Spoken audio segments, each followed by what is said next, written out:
Welcome to my humble ranking of the Kingdom Hearts games.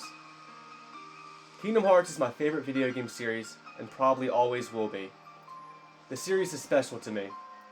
I've played this series ever since I was 6. I'm now a 25-year-old grown-ass man. I see other people make rankings of their own, and I always enjoy seeing how they value things. I've been inspired to give my 2 cents and make my own video on how I'd rank the Kingdom Hearts games myself. When I watch others' lists, I always like it more when they do their own rankings solely based on what they personally like more. That's how I'm doing this ranking. These are all based on how much I personally like something more than another. When we're talking about media that is way more subjective than objective, and really most media is, then I tend to also say, this game is better than that game, for an example. I'm going ham with this list. I might say some wild shit. People might not like some of the opinions I have at all, and that's fine. Other people might have completely different opinions than me, and that's cool. I don't deem any of this worth losing a head over and start screaming at someone about. This is my list. I'm just having fun with it. I even made a script so I'm not rambling. So without further ado, here's my top 10 Kingdom Hearts games. But before we get into that, I'm throwing a curveball right off the bat. I want to start with what I'm calling a dishonorable mention. The mobile phone games. The motherfucking mobile phone games. I'll admit I wanted to keep these unranked because a top 10 list just sounds nicer. But also, the only time I ever played any of this was when Unchained Key first came out. Hey, remember when the mobile phone game was called Unchained Key before they rebranded it to Union Cross for no good reason? The biggest problem I have with these games is that they put in crucial story for the series that you're going to need to know going forward. In these mobile phone games, I never liked that shit from day one. If they wanted to tell the story of how the ancient Keyblade War happened thousands of years ago, but you didn't need to know it for the ongoing plot of the games releasing on proper consoles, then I wouldn't have a problem with it. Same goes for Kingdom Hearts Dark Road. If they wanted to tell the story about Xehanort's origin, but you didn't need to know it for the ongoing plot of the games releasing on proper consoles, that's fine. I still think it would have been a shame for those games to release for phones and not get proper, real games. But at least it's still stuff you can skip and not keep up with, because you don't fuck with mobile phone games. And then you get punished for it later. These games are not even fun. They're barely even games as far as I'm concerned. You have to go through so much monotonous filler bullshit just to get to the good stuff. These games do have surprising moments and suspense. I feel like these games really do just set up more for the future than actually have great self-contained plots in themselves, but I digress. And not to mention the predatory gacha mechanics these games had. It's been said these games are the most profitable games for the Kingdom Hearts series, and I think that's such a shame. Shame on Square Enix for these practices, but I also think people need to have better self-control. But that might be a fleeting concept at this point in time. But maybe, just maybe, people did eventually achieve this, because the game seemed to stop making money. And then Square would just yeet them off the App Store, and you can't play these games anymore. There's no official means to access the story these games held. Plot that you're going to need to know for the ongoing plot of the whole series. Kingdom Hearts has had a reputation for a while now that it's just too convoluted. Rightfully so. A large part of that was that these games got released on various different consoles. But things are going to be even worse. Way worse. With crucial plot on these mobile phone games that you can't officially access anymore. It's just so sad. All we can do is hope Square pulls through for us and gives us something decent. I straight up hope we get proper remakes for these games for proper consoles. A full-on game where you can play through the events of Key / Unchained Key / Union Cross. And I think they should add Dark Road as DLC.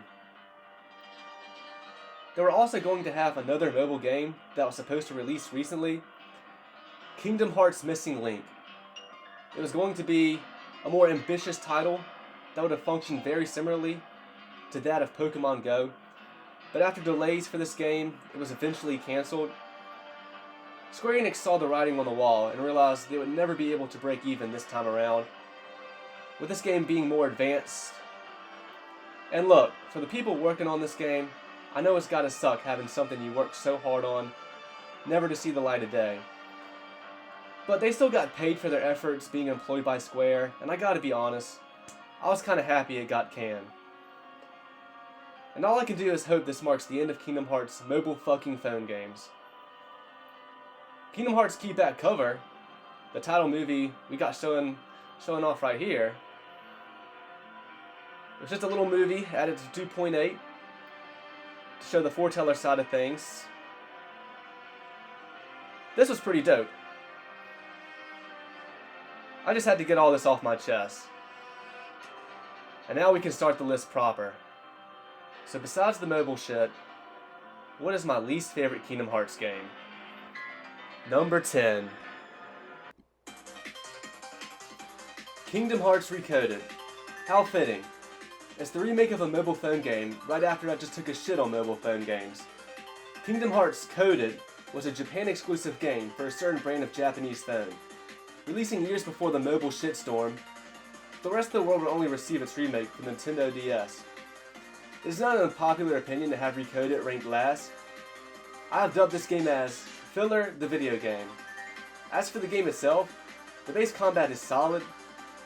I will say though, that Kingdom Hearts belongs on the big screen, and I do enjoy them a little less on these portable consoles. There are only 2 games in this top 10 that are still officially stuck on DS as games. Like I said, the base game of Recoded, it's solid, but the game does throw a lot of gimmicks at you. They can be fun sometimes, but they are overwhelming. This game introduces a skill tree in Kingdom Hearts. This might be weird, but I'm not really a fan of skill trees, even though they're in so many video games these days. I'm also a big Final Fantasy fan, and every new Final Fantasy has some sort of skill tree. For perspective, I prefer all the different ways you learn new skills, abilities, spells in Final Fantasies 5 through 9. Those who know, know. And like I said, this game is just filler, at least 95% of it.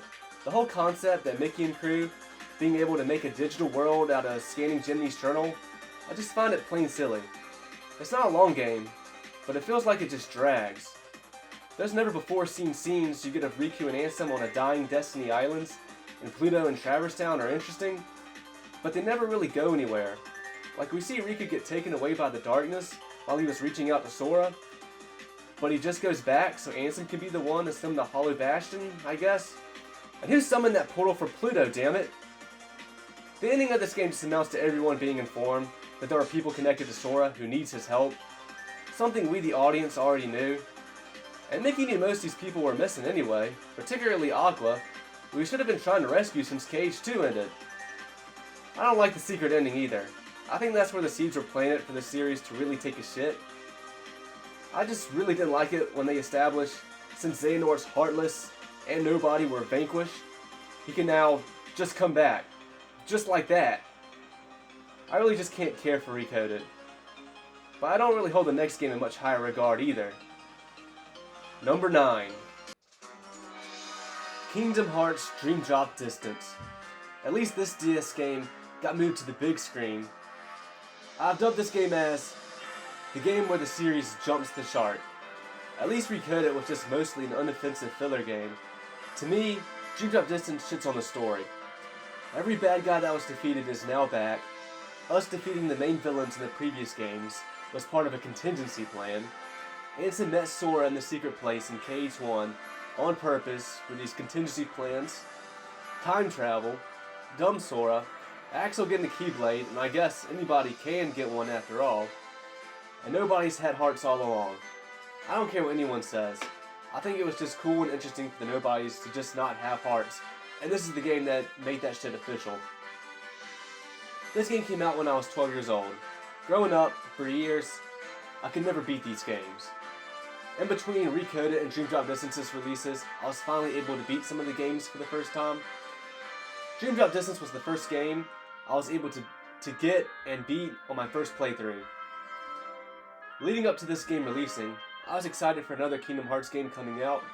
I didn't see any trailers, but for the first time ever in the series, I went on the computer on my dad's desk, just to look up this game to find out any information to feed my appetite. And boy howdy, did I find some informatione. I came across an article that spoiled the game's plot. I remember, even at 12 years old, I could not believe the crazy, ridiculous plot I was reading. I didn't know what one was at the time, but it read like a fan fiction. I didn't know if what I was reading was going to end up being true or not. I didn't understand how all the plot could be online before the game even came out. Looking back on it, I realized that the game came out months earlier in Japan, and that's how. I got the game and I played through it, and sure enough, everything I read online came true in the game. And for the game itself, the combat is still Kingdom Hearts, but it's not as fun to me as previous entries. Enemies won't take knockback damage. The bigger enemies will just stand there and take your hits. You just don't really have any weight in your attacks. Full motion can be fun, but it wears out its welcome. The Dream Eaters are lame. I don't like having to groom the spirits to learn new abilities faster with their individual skill trees. The Dream Worlds we visit and what goes on in them makes things trippy and confusing. The drop gauge is notoriously annoying, but I feel as if, for me, it doesn't aggravate me as much as it does others. Dream Drop Distance is just another game in the series that I can't really care too much about. On the bright side, I will give Dream Drop Distance this. Up to that point in the series, Kingdom Hearts levels have never been so wide open. I honestly think that makes looking for treasure chests real enjoyable in that game. The 3DS was a powerful little handheld. But now we're dropping in on number 8, and it's Kingdom Hearts Melody of Memory. One of these games isn't like the others, huh? And you know what? Similarly to the phone games, I do have a bone to pick with this title. Tetsuya Nomura just can't help himself. He just couldn't let a rhythm game be just a true spin-off. He just had to put some crucial plot at the end of this game as well. It's a real problem with him. He has even stated how he has thought of ways Sora being in Smash Bros. Could tie into the main Kingdom Hearts plot. Just chill out, bro. Just let things be non-canon and have some fun. Damn. But anyway, Melody of Memory is a fun time. It felt like this game was announced and came out lickety-split. Maybe it gave me some false hope for the whole series going forward. I didn't have much experience with rhythm games, so I was hesitant to give this game a try at first. I found out early on that there was crucial story in the game, probably through some trailers. So when the game came out, I watched those scenes on YouTube. But fairly quickly, I decided to go ahead and pick up this game to try for myself. And I'm glad I did. I was pleasantly surprised how much I did enjoy this game. When you're playing a rhythm game all about Yoko Shimomura's music, how can you not have fun? Most of this game really is a spin-off until you get to the end and there's plot that is definitely worth knowing. Just something else that's going to confuse less hardcore fans that maybe decided to skip this game like I was pondering. I don't think I really was going to skip this game, but I think I didn't know when I was going to get to it. Not really feeling the urgency since it was a rhythm game. But ultimately, it's a fun game that gets the job done. And that's really all I have to say for this one. Moving on to a special Kingdom Hearts, number 7. Kingdom Hearts 0.2 Birth by Sleep, a Fragmentary Passage. Kingdom Hearts already got made fun of for their titles alone, but damn. Okay, 0.2 is just a glorified demo for Kingdom Hearts 3 that managed to crack 7th on my list. It's funny to look back on the 2.8 package, because really it's just Dream Drop Distance modified for home consoles that includes a glorified demo and a short movie based off the mobile games. Like, 2.8 really is just Dream Drop Distance for the most part, but 0.2 is a neat experience. It's definitely cool to have a game where you're playing in the realm of darkness, something you've barely been able to do before and since this game. It's just a solid fun time, even though it's so short. That's what she said. It plays very similarly to Kingdom Hearts 3, since it is a taste test for that game of sorts. I wish some aspects of this game stayed the same moving towards Kingdom Hearts 3, most notably the difficulty. We'll touch more on that later. Recently, I played through this game for the first time in a while on my standard PS4, and I didn't remember how badly it ran. Upon research, I think this game would run pretty smooth on the PS4 Pro or PS5 or what have you, but I just figured it was worth mentioning. It's cool how this game takes place during the events of Kingdom Hearts 1, but I gotta say, the way they explain how Mickey has no shirt in this game, and at the end of KH1, it's so dumb. He just hits the ground and it materializes off. They could have come up with something better than that. But just a solid little mini game that I have here close to middle of the road. Moving on to number 6. Kingdom Hearts 358 Days Over 2. The original what the fuck title. I have this game ranked as high as 6, but I do dub this game as the biggest waste of potential in the series.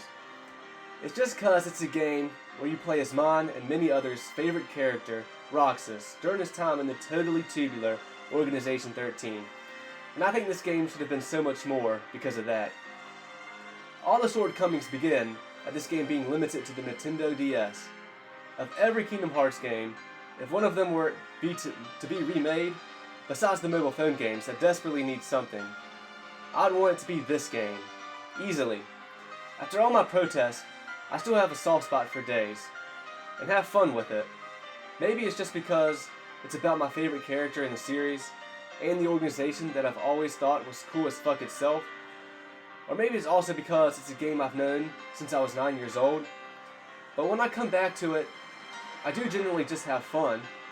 I do think this game has charm. I haven't always been the biggest fan of its story, which others would say it's its saving grace. I just never liked that they made a secret 14th member to be part of Organization 13. That kind of steps on Roxas' toes on being the Keyblade wielder of the organization. It just seemed unnecessary and something else that seems out of fanfiction. As times have passed, I've loosened up on my stance on that. I never did hold a grudge on Xion as a character, however. I still believe, of the first 5 games in the series, this game easily has the weakest story and can't really hold a candle to the others. Some people don't like how this game is structured with the mission system, but I don't mind it at all. I think it's very clever for this game when you're playing as a member of Organization 13 living out his days. It also seemed they had structuring this game in that way in mind for this being a DS release. Something with shorter, sporadic play sessions in mind. I also want to point out that being able to play as the organization members in mission mode is baller as shit. And also the fact you can do this with friends in local multiplayer. Too bad I didn't really have any friends I could do this with growing up. Womp womp, am I right? Kind of like the ending of this game. Probably the saddest in the series. Not as sad as it once was. Put a pin in that one as well. Moving on, reaching the top 5. Kingdom Hearts Rechain of Memories. I specifically have the remake here on this list over the original Game Boy Advance game. Now growing up, I never had the original game. In fact, I never knew this game existed until the remake for PS2. So that's the game I played at 8 years old and up, after I had played both KH1 and KH2. Recently, I did play the GBA game for the first time on my Game Boy player from my GameCube that I had acquired, but I still prefer the remake. Again, maybe because of nostalgia and all that, but I just prefer the voice scenes for this game.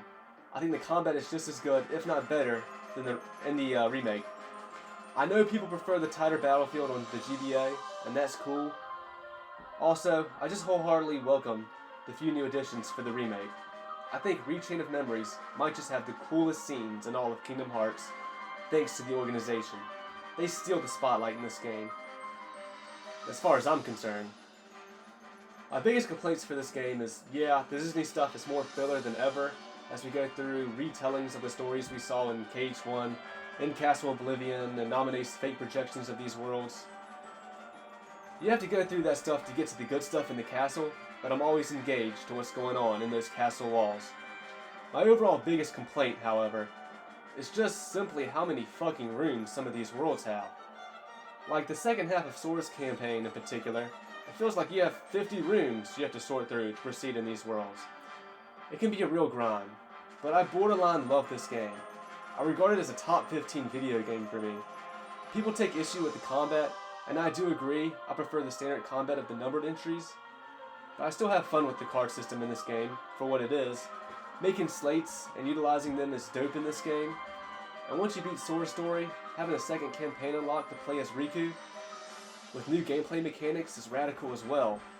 I'm so glad they remade that GBA game for PS2 all those years ago. I think it was definitely worth it. The next game I barely put ahead of Recom, ranked at number 4. Kingdom Hearts 3. Oh boy, get comfortable, because here we go. What a long wait it was for this one. The last fully fledged game to come out before this was Dream Drop Distance when I was 12. This game came out when I was 19, effectively skipping all of my underage teenage years. Man, was I counting the days for this game to come out. For years, I was always on YouTube to watch any video content speculating for this game and keeping up with the news. I watched every trailer before this game came out, and with this game coming out on easily the strongest hardware the series has seen, I remember saying to myself, this game better become my favorite game by a landslide. And when the game finally came out and I got to play it, there was really no wonder why I was so disappointed.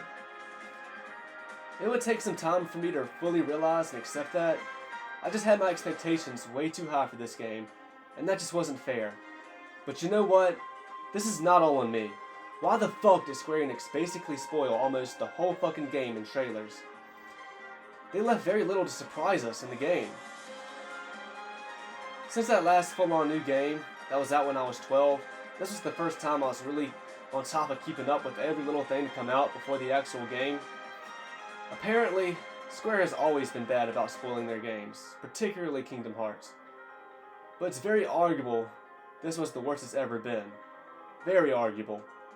I learned a valuable lesson with this game. If there is a game you are already sold on and know you're going to purchase, you probably should just go into it as blind as you can. Maybe there's a particular game that you're dead on playing, but all of a sudden you see something in a trailer or hear something in an interview or whatever that makes you change your mind. Results may vary.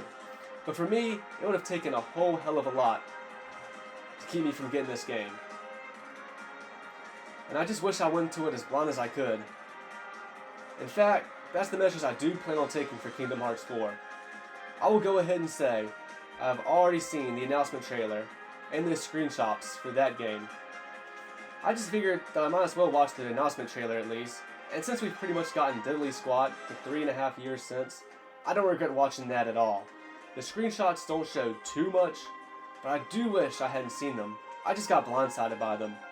But when I catch word of when the next trailer is out for KH4, I'm going ghost mode to stay away from the news. I'm dead ass. But back to Kingdom Hearts 3. At the end of the day, I do say that half of my disappointment for this game is on my own self. But the other half, I do think is on Square and the game. My biggest gripe for KH3, when the game first came out, was the difficulty. I just don't understand what happened. It seemed like, in a nutshell, that the games kept getting more difficult as they came out. But they made KH3 insultingly easy. Now listen, I'm not needing or even wanting to have the hardest challenge imaginable playing these games. All the games that have a critical mode, I've only beat them once in that mode. Never even done a level 1 playthrough. Dream Drop Distance and Recoded gave me the hardest times with their critical modes. 0.2 is harder to gauge with it being shorter, but that one was very hard as well. It seemed to me that all the writing on the wall was there for this game to have tough difficulty. When I booted up the game for the first time, I noticed there was no critical mode to be found. I just figured, perhaps they decided to make you have to unlock that, like they did for Dream Drop Distance. I thought it was lame, but whatever. But it didn't matter to me at the time, because I chose standard mode. Because I didn't want to struggle on my first playthrough of this game. I just wanted to enjoy the game and smell the roses with a decent challenge. I got through the first 4 worlds of this game, and I just couldn't believe how easy it was. I'm being so genuine. Granted, at the time, I was making sure I collected every treasure chest and lucky emblem. I just couldn't stand going through a world, not collecting them all right then and there for whatever reason. I used to God in everything, so I don't think that helped as I was collecting good equipment. But I don't think it could have made a huge difference. But anyway, Also disappointed by my standard mode difficulty. You know what I did? I decided to start the game over, but in proud mode.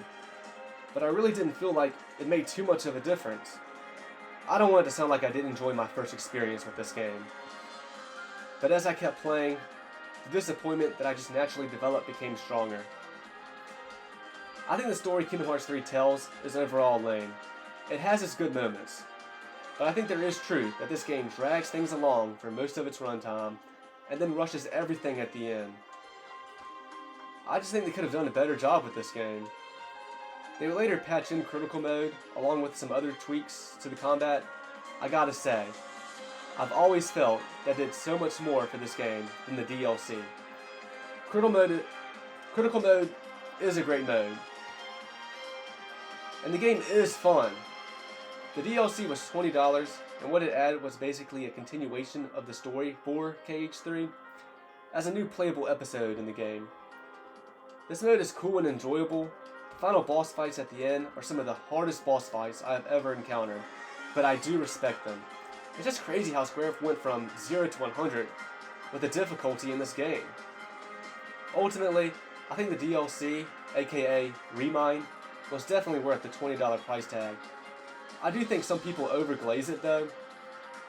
I have some other disappointments with KH3, like the absence of Final Fantasy characters. I thought that was so lame for this numbered entry.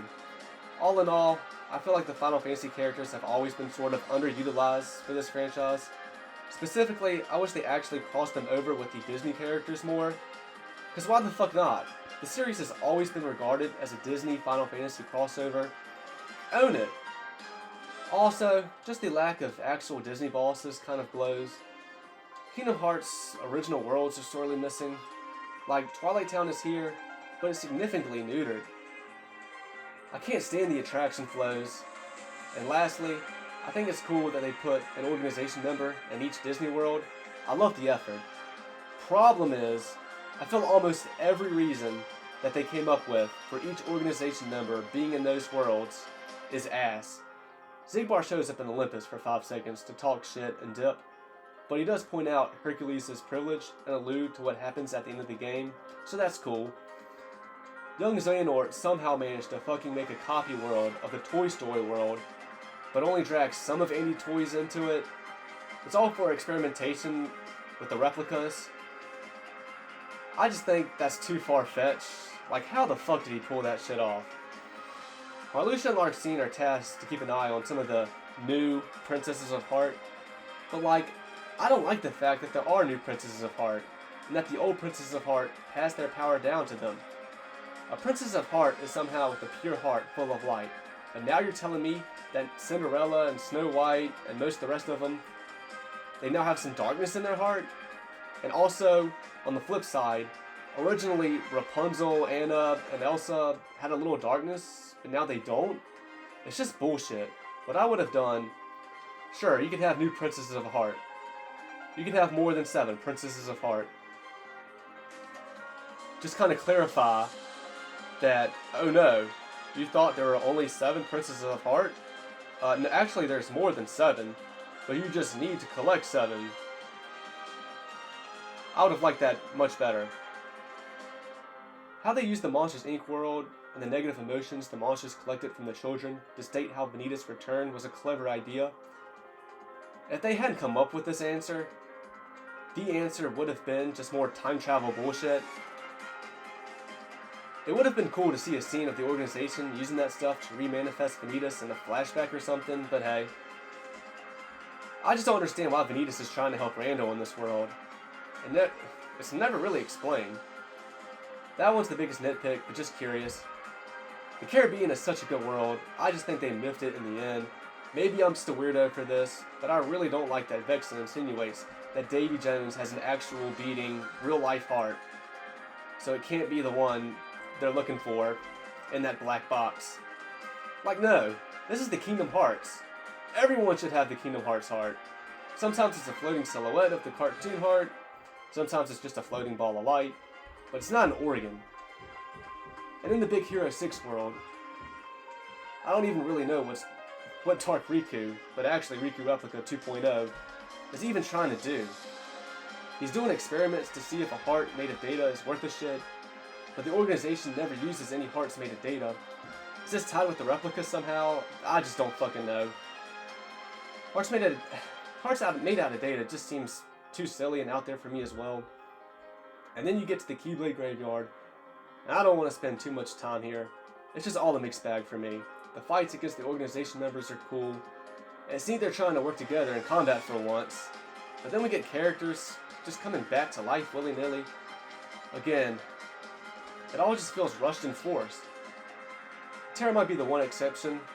That scene was pretty cool. Maybe it still could have been done a little bit better. But Shion is just there. They don't bother to explain how she's back in the original game, the base game rather, at all.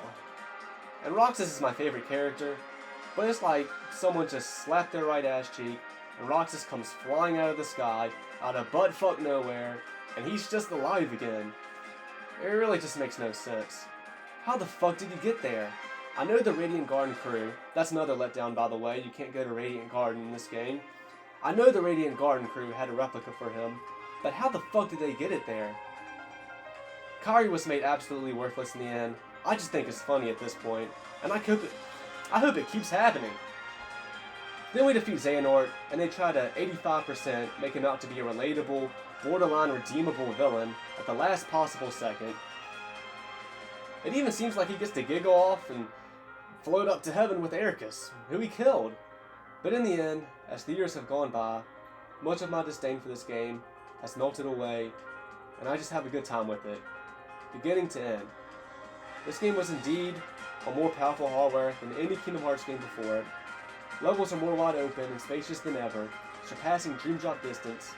Looking for treasure chests and the new Lucky Emblems was a blast.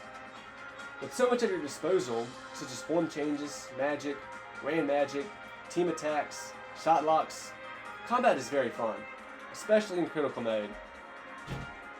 Just get those lame-ass attraction flows out of here that critical mode lets you do. And ultimately, I enjoy and am quite fond of Kingdom Hearts 3 as it's worked its way up to being a top 15 game of mine. But these next 3 games are the cream of the crop for me. Not only are these 3 games my top 3 favorite Kingdom Hearts games, they're my 3 favorite games all time. I think these next 3 games are fantastic, all for different reasons. Now let's get into number 3. Kingdom Hearts, also known as Kingdom Hearts 1, where it all started, at least for the series, because this will not be my entry point. But I've still basically had the OG game ever since the beginning of my Kingdom Hearts journey at 6 years old. For starters, I do think this game is the most charming of them all. Kingdom Hearts 1 is just full of love, probably more so than the rest of the titles. I've heard before that KH1 is the Kingdom Hearts game that feels most like a Final Fantasy, and yeah, I can definitely see that. It just has that sort of romantic flair that all the Final Fantasies right before it were able to capture. Final Fantasy 6 through 10 all came out right before this game, and wouldn't you know it, they're all my top 5 favorite Final Fantasies, and they're all part of my top 10 favorite games all time. Yeah, I'm a Square Enix simp, I suppose. But the thing is, Square Enix didn't make any of these games. It was all just Square, or rather Squaresoft. Kingdom Hearts 1 is the only Kingdom Hearts game that was made before Square merged with Enix, to what we all know today as Square Enix. Even though I obviously have 2 Kingdom Hearts games ranked above this that were made after the merger, I do believe there was some magic lost from when Square had that marriage to Enix. But I love Kingdom Hearts 1. It's definitely a game that I've appreciated more as time has gone on and I've gotten older. When people start listing off negatives for this game, things like the camera, platforming, and sense of direction come up. Sure, I think the camera was better in other future games, but that's never bothered me much at all in this one. I just straight up disagree with any negative takes on the platforming for this game. I have no complaints for that at all. In fact, thanks to the platforming of this game, many puzzles you have to figure out, interactions with the environment, Easter eggs, attention to details, well-hidden treasure chests, and Trinity marks, I think Kingdom Hearts 1 is the best in the series when it comes to exploration and everything under that umbrella. And as for the sense of direction, with this being a 2002 game, it's not holding your hand, and I would say that's definitely not a bad thing. But objectively looking at things, this game does make it too easy to get lost sometimes. I think the biggest offense is early in the game when you get thrown into Traverse Town with no real direction or where to go or what to do. It's only when you re-enter and exit Sid's shop after you defeated 5 Heartless, or seen all the comedic Donald and Goofy looking for Leon scenes, as it turns out, that you can proceed with the plot. In my childhood, I don't have too many memories of getting lost or not knowing what to do. Although, I can't remember for certain, I theorize it's because I had the fortune of being able to watch someone older play parts of this game and learn through their experience. I do specifically recall having trouble in Neverland.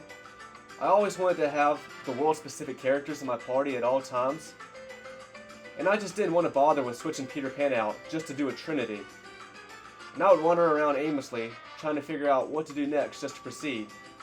In time, I would eventually figure it out, but that's just the one thing that I certainly do remember through my lived experience. Something I did struggle with as a kid, though, was not knowing how to turn abilities on. I was stuck in Monstro for years because I didn't know how to turn on high jump. Kingdom Hearts has a simpler story. I mean, especially how convoluted the series gets later. KH1 is really simple beginnings. For the most part. The story is still very good, and I do think when it comes to the Disney worlds, KH1 easily does the best job incorporating them with the main plot. It's crazy looking back that the only real Kingdom Hearts original characters that exist in this game are Sora, Riku, Kairi, and Ansem. Man, I actually really liked Kairi from this game. She really just seems like a completely different character after this. Really, every game she's in, she seems different. Which is really just the numbered games, interestingly enough. And for the combat of this game, it is more bare bones and clunky than other games, but I still find it very enjoyable. Overall, when I try to think of complaints for this game, I feel as if I have the fewest and smallest complaints compared to the rest of them. For what it's worth, I also prefer the gummy ship in this game the most. Just like most other sane people, I don't put much stock into the gummy ship in any of the games, but I definitely don't hate them either. I just like how simple it is in this title. I think it has some charm to it as well. Maybe I'm just insane. The super bosses in this game are a blast as well, and when it comes to the final mixed version of this game, the extra super boss and the few new cutscenes is what stands out above the rest of the new content the most. But alright, now we're down to 2. And after I announce the runner-up, you'll probably most definitely know the winner. But that's how she goes. Let's move on to number 2. Kingdom Hearts Birth by Sleep. That's right, I have this PlayStation Portable game beating out 2 of the numbered entries. I love Birth by Sleep. When I first obtained it for PSP in 2010, I was just so enamored with why the hell this vintage character looked exactly like my boy Roxas. So much so that I started with his campaign. Man, was I lucky just to happen to have all the consoles the Kingdom Hearts games came out on. Just naturally, I swear. My mom actually talked me into getting a PSP for Christmas before we knew this game was even a thing. I was having a fun time and was interested in what was going on with Terra and him seemingly siding with the darkness. I was playing through Ventus's campaign, and I reached the Captain Hook fight, got stumped, and then put the game down. And I wouldn't play this title again until the 2.5 remix. And I gotta say, I'm so thankful that they moved this game to the big boy PlayStation. I personally love playing this game on the home console, and I just can't go back to PSP. Like I said, these games belong on the big screen.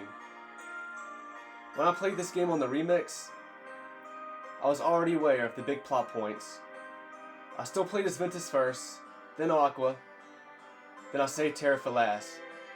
That was actually the first time I ever played any of Aqua or Terra's stories. The so-called proper order to play these characters is Terra first, then Ven, and finally Aqua. That's what Nomura has said himself, and the game does present you this order on the character select screen. But you know what? I'll die on a hill and say you should play as Ventus first. By doing that, you do get to build up a little mystery on what is going on with Terra. That's what I got to experience when I first played this game. I will admit, however, it all mostly just leads to misunderstandings. I can see that being a letdown. Ventus doesn't make it to the meeting with Master Ericus, assigning Terra and Aqua their tasks at the beginning of the game. When Ventus catches up to Terra, just to see him take off, right after his encounter with Medivh, saying Terra's about to become a different person and all that, it really does seem like Terra just left on his own, with perhaps the persuasion of Master Xehanort, after Terra just failed his Mark of Mastery exam. Also, Terra has such a unique perspective with getting roped into the villains' plots in most of the worlds, that I just feel it is a better experience after playing Ventus' more traditional perspective. And frankly, the game kind of persuades you to play as Ventus first by having him be the main focus in the prologue. It's definitely best to play as Aqua last, I would say, as she ends the story of most of the worlds and puts a bow on them. She's also the character you have to play as in the final episode.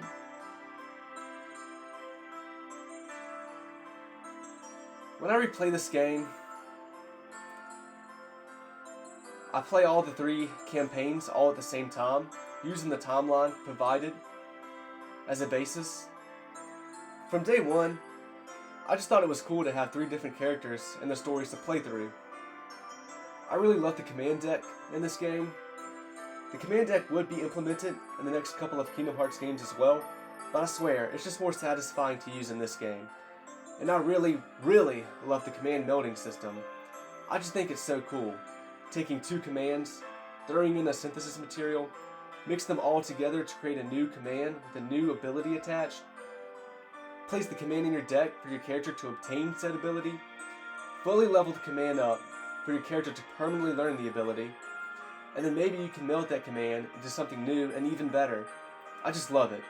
It really reminds me of the types of systems Final Fantasies 5 through 9 would all have.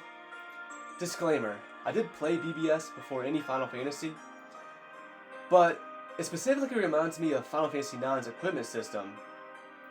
I really love command styles. I think they're just so badass. Shot locks and finishers are cool. I don't really fuck with the D-links, but I still think they're neat. The Mirage Arena is fun, the command board as well. You can even pick up new commands and level up your commands using it.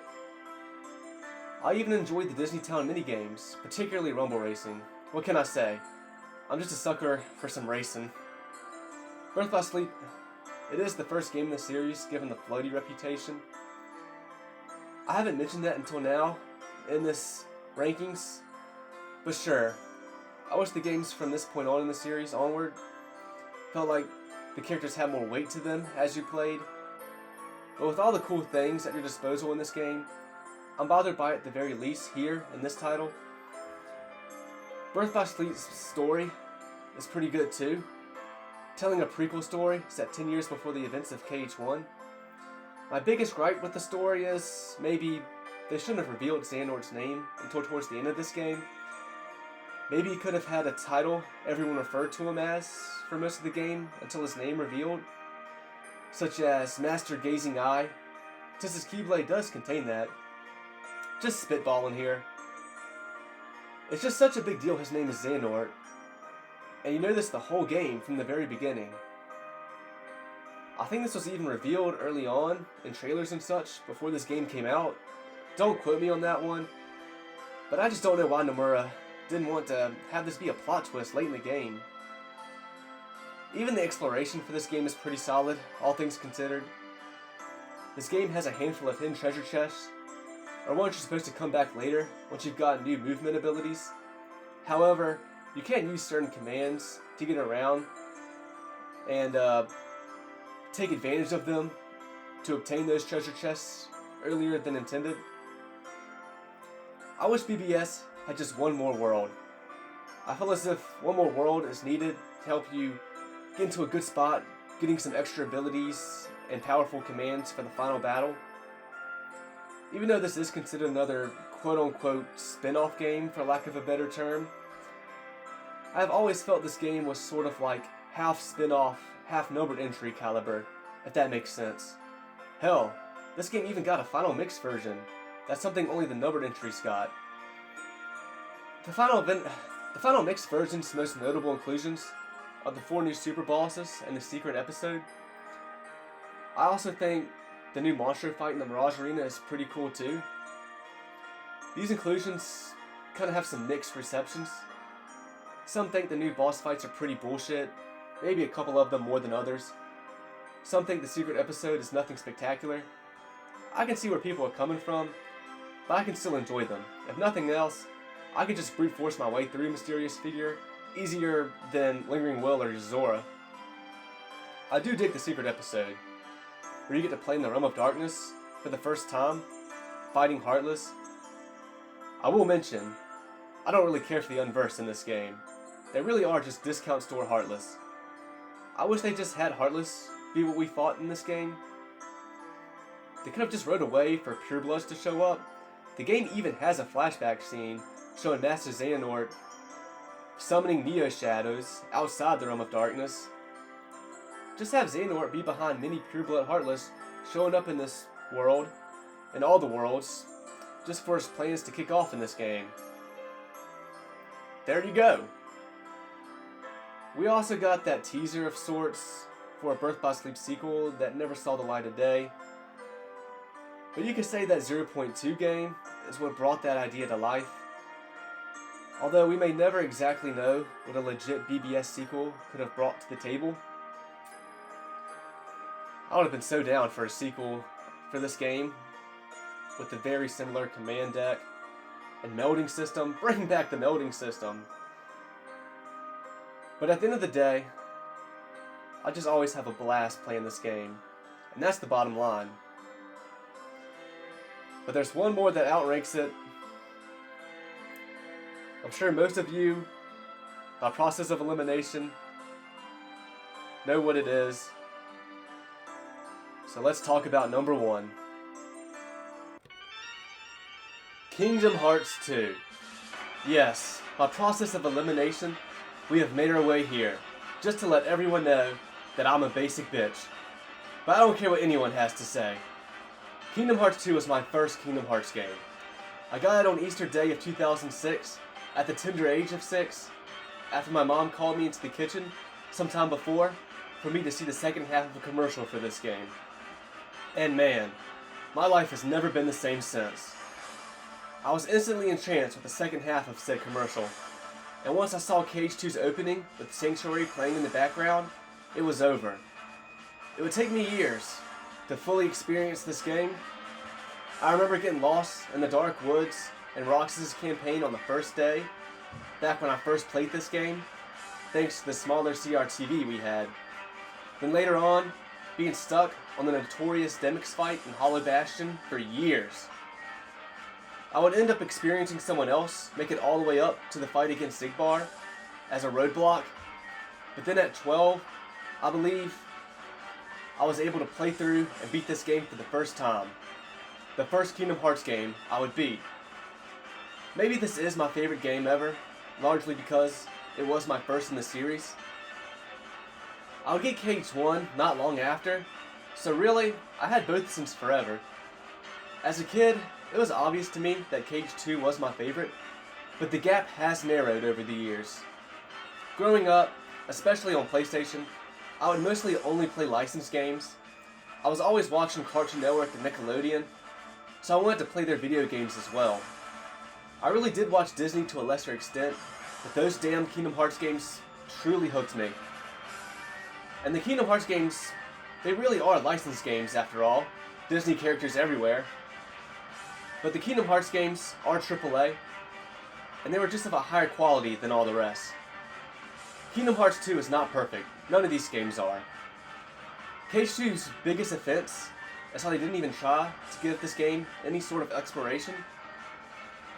I guess they just thought people only cared about the battling and designed the worlds in favor of that.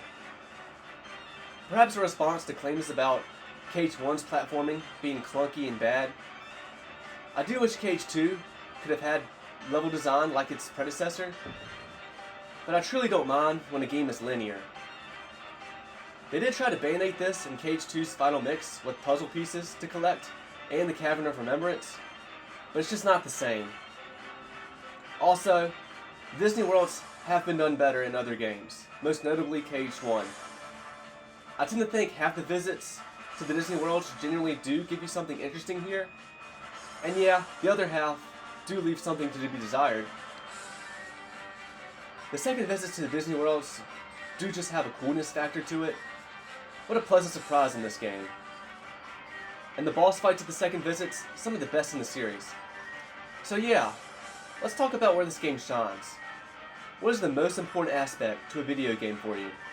For me, it's the gameplay, and Kingdom Hearts 2 aces this with flying colors. This game has the best gameplay in the series, with such a tight experience. Boss fights, that's where this game is the most thrilling. This game introduces reaction commands. Many of them you can see coming, and all you need to do is spam triangle, assuming you're on PlayStation. I do think they could have made reaction commands more skill-based and make you have to time it right, but they're still hella dope, and many of them still do have a small window to trigger when they appear. And of course we have to mention draw forms. And I'm not the biggest user of them, but of course they're still awesome and a blast. I also enjoy leveling them up and learning Sora's growth abilities. Anti-form is a good deterrent from abusing draw forms, and it manages to be a pleasant surprise when you activate it for the first time, with its uniqueness and absolute power. Story is a close second to me in terms of importance, in terms of video games in general, and Kingdom Hearts 2 has a great story. Starting the game off as Roxas is so intriguing and mysterious, just for it to break your heart for him in the end.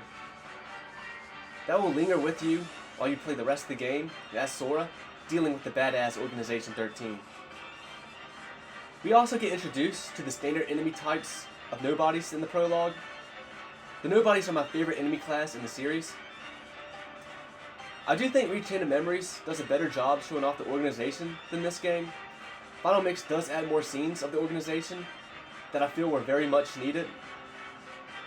Like I said, the Disney Worlds can be hit or miss in terms of their stories and how they contribute to the overreaching plot.